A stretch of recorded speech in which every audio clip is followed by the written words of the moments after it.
La zakat, ce n'est pas ton argent. La zakat que tu dois sortir, sur les 2,5%, sur les 10 000 euros que tu dois sortir, ce n'est pas ton argent à toi. C'est l'argent des bénéficiaires, des pauvres, des nécessiteux et autres. D'accord?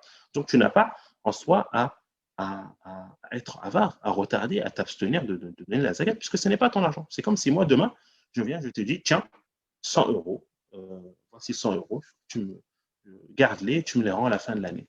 Est-ce que tu as en droit à la fin de l'année de me dire non, je ne te rends pas l'argent? Non, ce n'est pas ton argent, c'est l'argent du bénéficiaire. Donc la zakat, et c'est ainsi qu'il faut le comprendre, ce n'est pas ton argent. La zakat en soi est un moyen pour purifier ton argent. Ça va même plus loin. T'acquitter de la zakat, tu purifies ton argent. Dans un hadith où les savants ont divergé de l'authenticité, le Nabi sallam évoquait même que l'argent, ton capital, hein, ton compte, il n'est pas diminué suite à une sadaqa. D'accord? Quand tu fais une sadaqa, quand tu donnes la zakat, ton compte n'est pas diminué. Bien au contraire. Bal tazidhu. Il a dit, bien au contraire, ça lui rajoute. Donc, de t'acquitter de la zakat, tu ne perds pas de l'argent. Bien au contraire, tu purifies ton argent et tu gagnes de l'argent. Allah Azza wa Jal met la baraka dessus et fait en sorte que tu gagnes plus d'argent. Donc, on se doit de s'acquitter de cela. Et la zakat fait partie des piliers de cette religion. Des piliers. On ne parle pas d'une action qui est recommandée. On parle d'un pilier, d'un fondement de cette religion.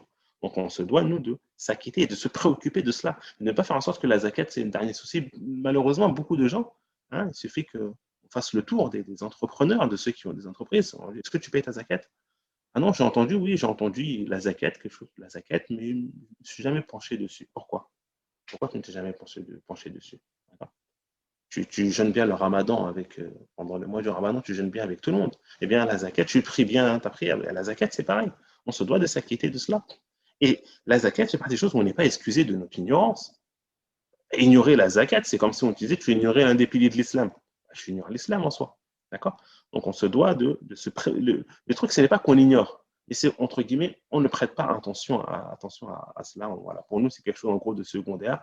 Et je ne suis pas concerné. Voilà. On se met tout de suite dans une catégorie de personnes qui ne sont pas concernées. Mais qui t'a dit que tu n'es pas concerné de la zakat?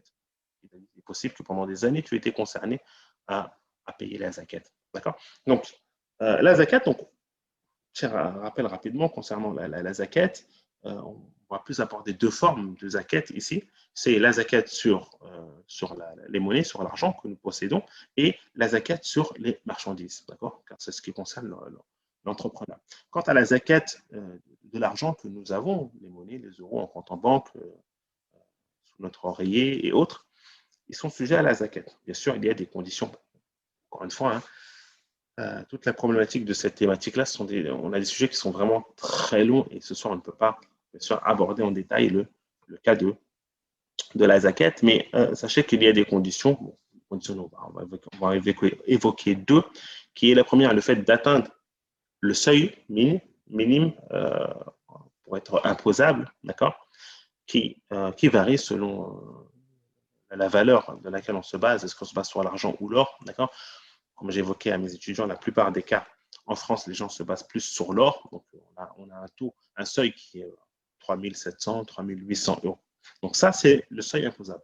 Lorsque j'atteins ce seuil-là, de 3 700, 3 800, 3 900 euros, j'ai la petite lumière qui va s'allumer et me dire, attention, tu es imposable. Tu es imposable, ça ne veut pas dire que tu vas sortir l'argent maintenant. Non. La deuxième condition, qui est le fait de laisser écouler toute une année entière. Et au bout de cette année-là, on va payer la zakat. Alors, je vous schématise vraiment le concept de la zakat.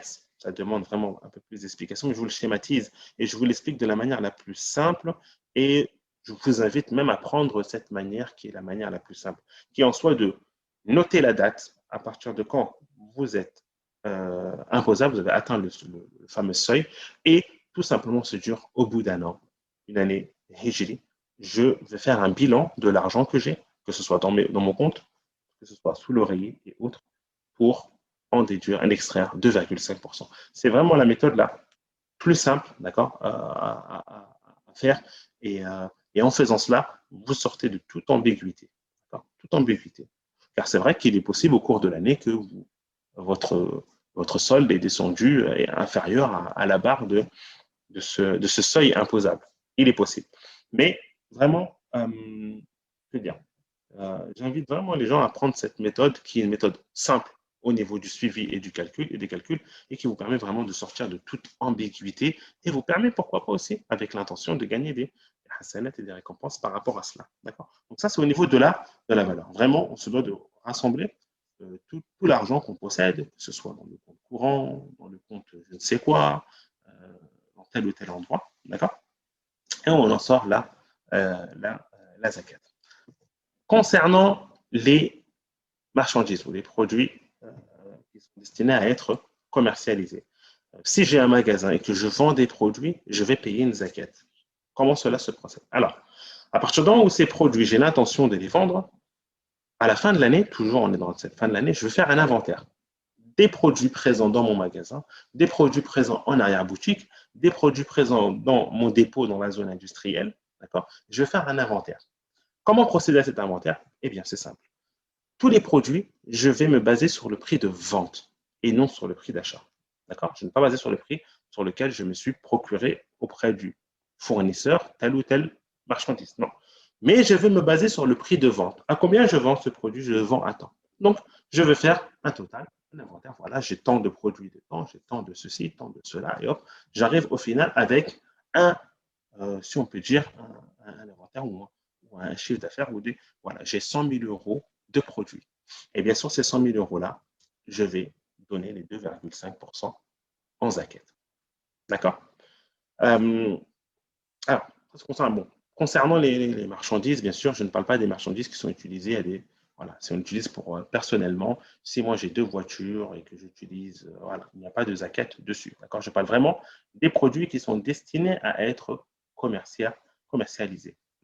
Après, bon, les marchandises invendues ou autres, il y a des habitudes, les mêmes malika, il y a un avis dessus que les produits invendus, on ne va pas donner la zakat à chaque fois dessus, parce que c'est des produits invendus, mais on sortira la zakat qu'une seule fois.